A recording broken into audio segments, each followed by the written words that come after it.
Regarding Star Wars, how, for the longtime fan, how are the new videos doing for everyone? We just had Rogue One come out. See, I love Rogue One. Have not seen it yet. And my brothers... Go ahead. Sorry, I was just going to say, except I'm not going to say how it ends, but I would say, but except everyone knows. except I would say that I think it shows a reflection of where society is, that in such a mainstream movie, it is so exceptionally dark. It's probably the darkest ending movie of anything I've seen in a very, very long time. Yeah. But the actual setup of it, I think in the fantasy panel, we're talking about sort of moral ambiguity and how there isn't a good or a bad and that kind of grey area. Yeah. And I think, well, if you're talking about how the movies had changed, so it started off with Star Wars, where it's really clear. I mean, you've got Darth Vader walking around, dun, dun, dun, dun, and then you've got, here are the goodies, here they're coming in, blast, right? And then it got to sort of, now it's really complex, and we're talking about trade, and we're not really sure who's good or bad, and we're just going to sit around talking, and that's where we're talking about Jar Jar Binks and not really liking it very much. Yeah. And now we've got the point where we've actually got assassins, and these people who they're anti-heroes, but they're anti-heroes to the point where, are they really good? And the kind of ending wraps it up, trying to make it morally good, because they've got themselves in the position, I think, the producers, where they're like, well, these aren't really heroes. Can we give them a happy ending? Because they're not really heroes. So because it's got itself in such a morally ambiguous... That is really an interesting topic. We need to talk about just that in itself. Even though you have a bad guy, are they entitled to a happy ending? Or is there something morally satisfying about seeing, and I'm going to say yes the minute I think about Dolores Umbridge, is there something morally satisfying about watching a villain or a bad guy not get their comeuppance, not get their happy ending? See, it was funny because I thought it was a redemptive journey in the film. I'm going to say again, I haven't seen it yet. So yeah, and obviously I'm not going to say how it ends, but it was, but it's not how you expect. And clearly the writers of it didn't think it was a redemption journey, or thought that it wasn't possible to be redeemed within the framework of the world that they created, that it's not possible to be redeemed. Whereas I thought the point of that universe was it is possible, or you can do certain things are so extreme. Being an assassin, you cannot be redeemed being an assassin. And that was interesting, but it is an incredibly grey movie, which I think shows where science fiction has gone as well. Yeah. But it's very, very different to the early Star Wars. Now, we just started my kids on Star Wars. And it was really interesting how we handled that. Episodes 1, 2, and 3 are banned from my house. We have them, and they are not allowed to watch them. And it's there to say we have the complete collection, but they are not allowed in my house. Episodes 4, 5, and 6, when we sat down and we watched it, it was actually quite amusing. I got the question, who is Yoda?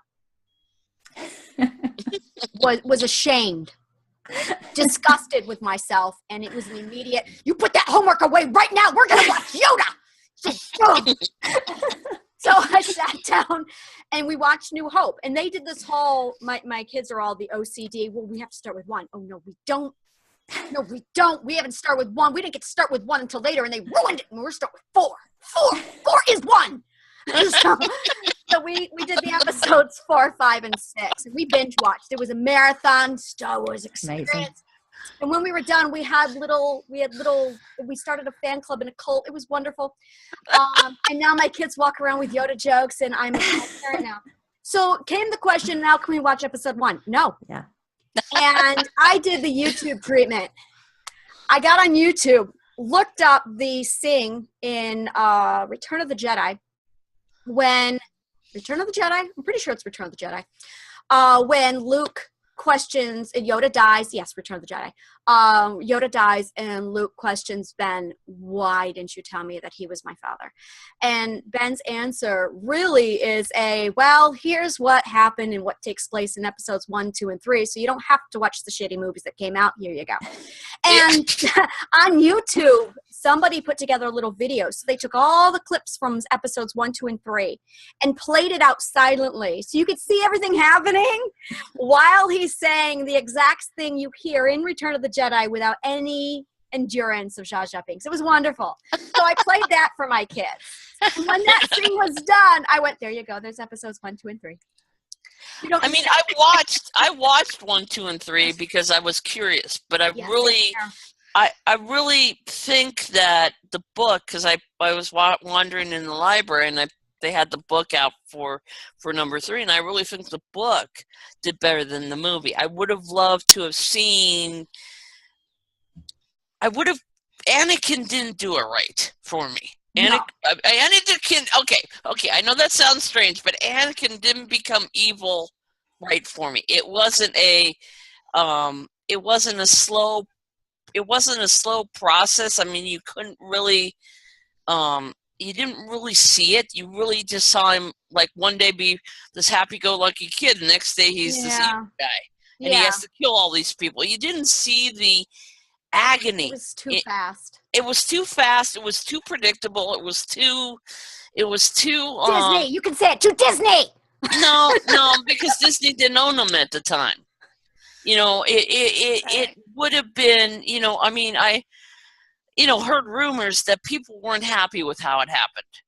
People weren't happy with the script, but it was the Jedi Master who wrote it, so they had to live with the Jedi Master. I won't mention names there, but so I really wasn't happy with, I mean, besides the name thing on the first one, which I've already gone off on.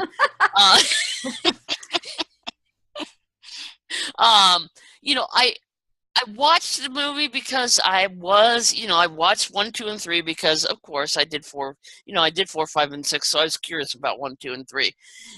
But if I had to compare the two trilogies, 4, 5, and 6 is it. I have not watched Rogue One, and I have not watched 7.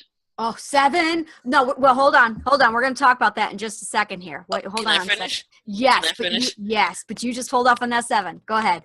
Okay, but, because it got to the point where, I mean, it's like I'll wait till the movie comes out on TV, or I'll wait till the movie comes out on video and I want to buy it, I mean, because really it got to the same point that Star Trek got to, where it's for the money, not the story or the characters anymore. Yeah. At least to me. So it's just, I mean, yeah, it's there. Watch it. I didn't even watch the last Star Trek movie because it was just like, I had heard, all the reactions from everybody else, and I was like, yeah, they're doing it again. They're milking the cash cow. It really did start becoming. It stopped being about the stories, and it really started being about the money. It started being about the special effects, and I think this is really at the core of the conversation. Is they started catering to that new audience who is more interested in the special effects. Right. And I think there also comes a point, and I think that this happens, I don't really want to mention names, but there are certain very big directors, and you get to a certain point when your franchises are making a lot of money. You can say the big name. He won't be listening to this. Just call him the Master Jedi like I write screenplays. So I don't know who I'm working with. I'm not mentioning names. But the point is, you get to a certain point where you're not me, and you're a big screen, director. You write plays, you write screenplays, whatever, and you don't have the producer coming to you at every point with these are the notes. These are where it's not working. These are where you need to edit it because this is going on too long. Or, my goodness, this is a really boring scene where they're talking about trade for however long and it really needs to move on. Or this character's, as Annie was just saying, he's suddenly gone evil in like one scene. Where was the development on that? Now, if you're not that director and you're a different director, you would have had, oh my God, hundreds of notes from a whole ton of people before you got to that stage. Somebody would have caught it. And I think sometimes when you discuss this, actually, that's And at I'm the sorry. root of it. I think they did that with Lord of the Rings. Completely off topic, but they did that with Lord of the Rings. They were sitting there, I looking at that under a microscope, making sure that every little thing was accurate to Tolkien. And that is an element that was missing with Star Wars. Absolutely. Yeah. I think it's missing today, especially with Star Trek, with the later episodes, the parallel universe per se that's going on. I'm sorry, Uhura and Spock. I just want to. No. And killing Vulcan. Oh, Come on! I mean, no. That is Pike. set. Christopher Pike. WTF? I mean, I need a minute. Well, and look at the rule. Look at the rules they violated by having. Okay, you had a terrorist attack. You wouldn't put all your admirals, all your staff in one section. To have a meeting, or having Kirk do a communicator to a planet, half a galaxy away, or I'm getting raised. Enterprise is crashing into the Earth. Why? Where was the rest of the fleet? Where was the tugboats? Where was Space Dock? Where was the? I mean, they have had so many plot holes. Yeah. They had so many plot holes in Reboot number 2 that I gave up on it. I mean, and you had, for the longest time, you had somebody who admittedly did not watch the original series, did not watch anything to do with Star Trek. And here he was at the helm of the thing? Come on! I'm sorry. Christopher Pike. The most infamous episode of all original series was Christopher Pike with the menagerie. Gorgeous. Yeah. It was their best. It was phenomenal. And when Christopher Pike bites the bullet in the movie, I'm just like, no. And then they took the greatest movie, The Wrath of Khan, and they completely threw it out and did what they did with the movie. I'm just like, I wish my video was on right now. You could see me face plant.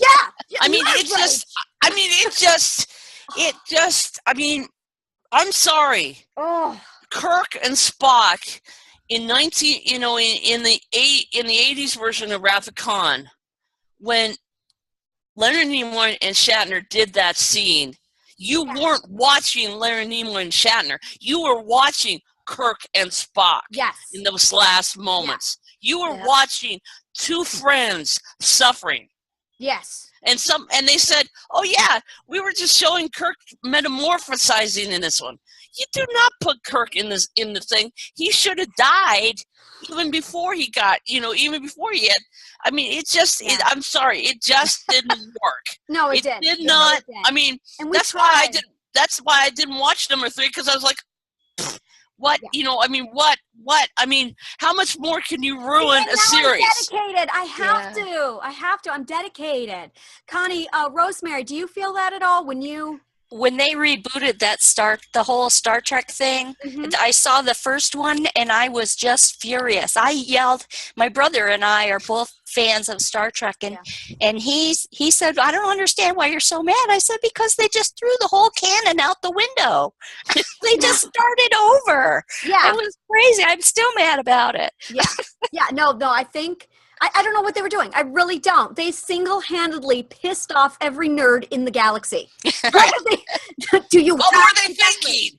Yes, what were they thinking? It's just, Okay, so I'm going to probably get in trouble now. No, so basically, I mean, I absolutely love Star Trek. So it was on every week. So it's something we watched every week. So I'm almost as dedicated to it as Doctor Who. And I think that the series was kind of about ideas and characters. That was the primary feel of it. Mm-hmm. And when I watched the reboot of it, when I first watched it, I hated it. Completely felt the same as you. Mm-hmm. And then I kind of thought about it and thought, this is like the way that modern sci-fi has gone, where it's far more action. And it's no longer purely about, it's not ideas and character as much. It's more about the especially the way that Kirk's character actually is. I mean, that's what I fundamentally hated about it. Yeah. And then I thought to myself, actually, this is a reboot. So this isn't the series. And in No, fact, it's a every time you get a different Yeah, that's generation. interesting. A reboot. Beautiful, beautiful way of putting that. Yeah. So when I thought of it that way and then rewatched it and kind of forced myself to think it's not, this is, I was okay with it. So I kind of changed my opinion. Do you apply the reboot theory to Star Wars with episodes 1, 2, and 3? Well, I would do if they were any good. In complete honesty. Yeah. No, you're fine. I can't stomach episode 2. Really felt like I was watching a perverted version of Twilight meets Titanic. Oh, jeez. No. And episode 3 kind of redeemed itself. I can watch half of episode 3. I think if episodes 1 and 2 were more like 3, I could definitely stomach them a lot more. But episode 2, I'm just like, what's this chick flick? God, they do feel like they're for a younger audience. Oh, that's it. Yeah. Oh, younger audience. Twilight.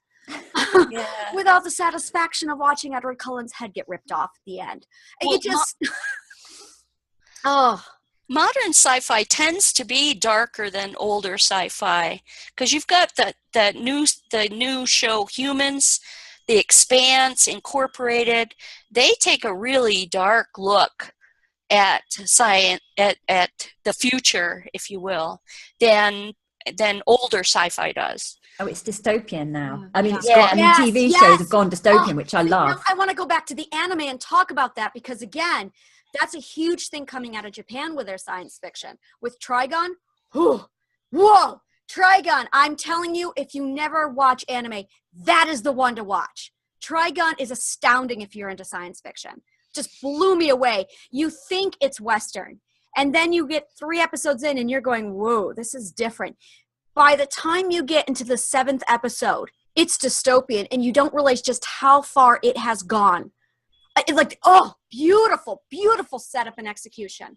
Trigun is just astounding when it comes to that dystopian meets science fiction in Japanese anime. Absolutely gorgeous thing that they constantly revisit. Well, and the change in science fiction is a reflection of the change in society. In the 60s and 70s, we had this hope. We had the future is going to be great. The future is going to be, we are boldly going where no man has gone before, to coin a phrase. Yes. But, it as we've progressed and as science has caught up with science fiction and we've become more connected and we've been more exposed to the horrors of the world and the, horrors of basically the horrors of the world. I won't go any farther than that. Our association with life has become darker. So our stories have become darker. I would love to just write a pure utopian story. I would love to just write a happy-go-lucky story, but I know I would be written off the face of this earth. I would be laughed off the face of this earth. It's okay. Do it anyway, and we'll support you. Yeah, because it just, until the human race, really embraces the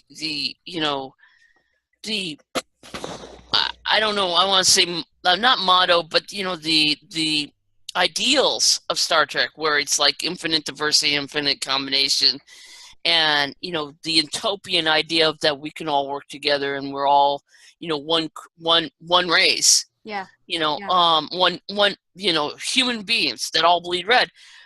I think we're gonna see more dystopian before we see utopian again. If we survive to even see utopian again, but that's a different story.